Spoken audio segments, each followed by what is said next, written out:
Hi guys, welcome back. We are working today on a 2004 XC90. We need to change a rear shock absorber. Okay, so here is the shock absorber in question. You can see there at the bottom that it's quite oily. On the other side, dry as a bone. This one is quite oily, and that is an absolute giveaway that it has failed. So what I've got is the trolley jack there, that's locked in place. You could also put axle stands on, but I'm not intending to get under the vehicle here today, and this is a real quick job. So I've just got to pop the wheel off, a couple of bolts, and we're in business. Okay, so as always, there is a trick to these.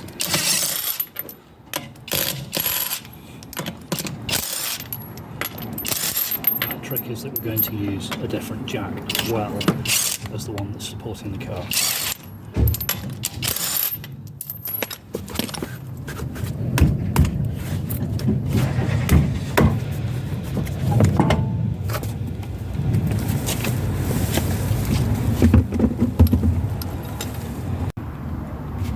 I'm just going to use another trolley jack here just to raise this up a bit, just release the tension against the springs, and that'll make it a lot easier to get the pen out. Back to the other side. This is a 17mm socket. Use your weapon of choice on this. Again, you could use the impact driver if you want, but if you haven't got one, a normal ratchet is absolutely fine. This shouldn't be on too hard. That can be useful if you've got one, just to speed things up a bit.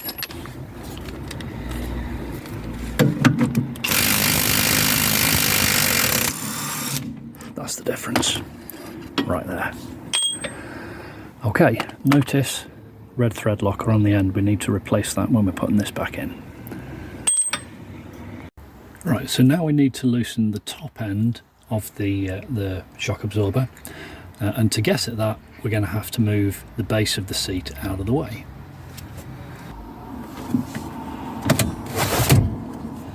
With the base of the seat out of the way, pull this carpet forwards, lift this piece and the rubber and the cap, that just twists off, and here we have the top. Now there is a Torx bit in the end of here, and there is a nut around the outside. There is two different ways of getting at this. You can stick a Torx bit and then use a ring spanner, basically a Torx bit, to stop it spinning, or you can just blat it off with an impact driver, which is what we're going to do here. This is a 19mm socket.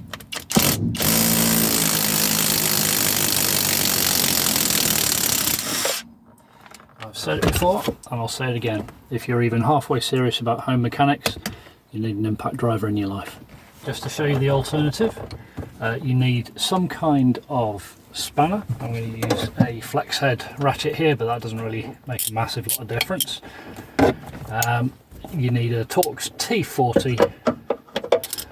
The slightly more awkward version of how to do this is that you use the spanner to secure the nut and the Torx T40 working against each other, basically to twist that out. I don't like doing it this way, it's a bit of a pain, but it is an option. Little tool tip for you, if you've not seen these before, this thing here just clips onto the end of an extension bar. I believe they're called crow's feet, and what this does is it allows you to get into these really awkward spaces,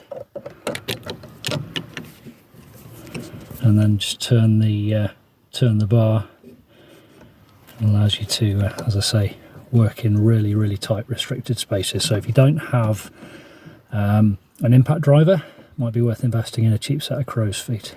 They aren't very expensive. Alternatively, flex head ratchet spanners are also incredibly useful for this job. Really is restrictive movement in there, so this is where you can see the Torx bit in the middle just to stop it twisting like that is extremely useful. Now, having taken the bolt off the top, a little bit of violence just on this here, just whack it from the other side.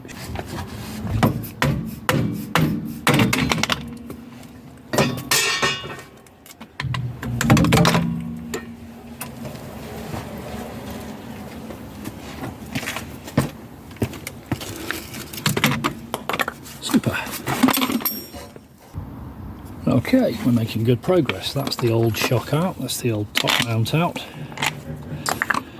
Complete toast, so let's get the new one going. Oh, one thing to mention with these, not all shock absorbers are made equal.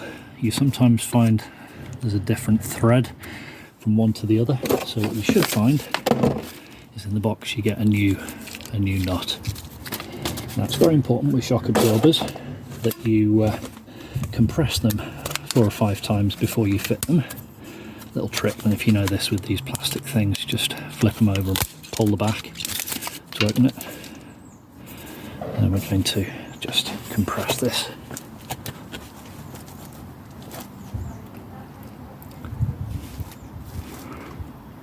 Nice and just slowly all the way down.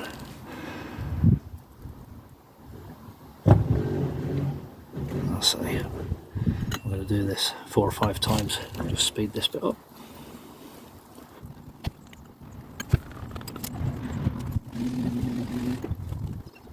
Okay. And whilst that's resetting itself, pop the top mount back on. Just going to feed this back into here. Okay, now feed the new shock back up and through the hole.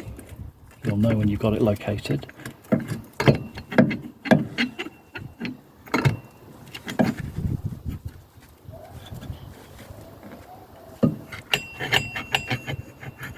Hear that?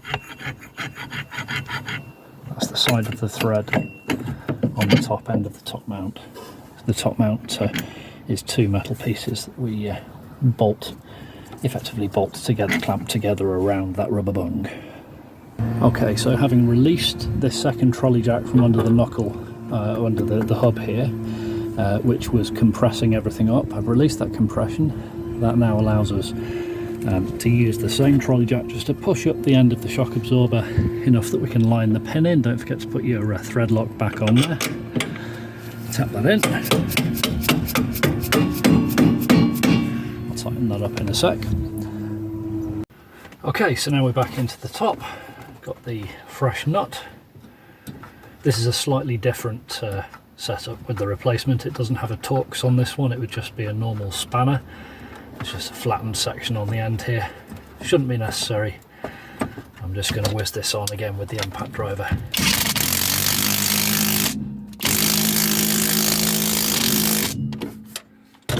Job done.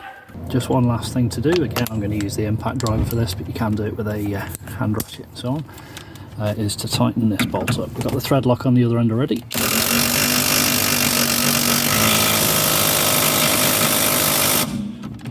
That's plenty, but if you want to torque it up, you can. The torque settings per the Haynes manual are appearing on the screen now.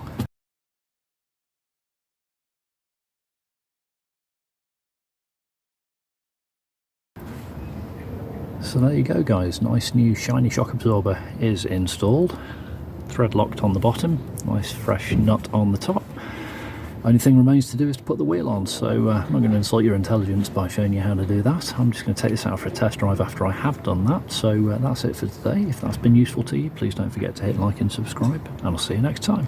Cheers.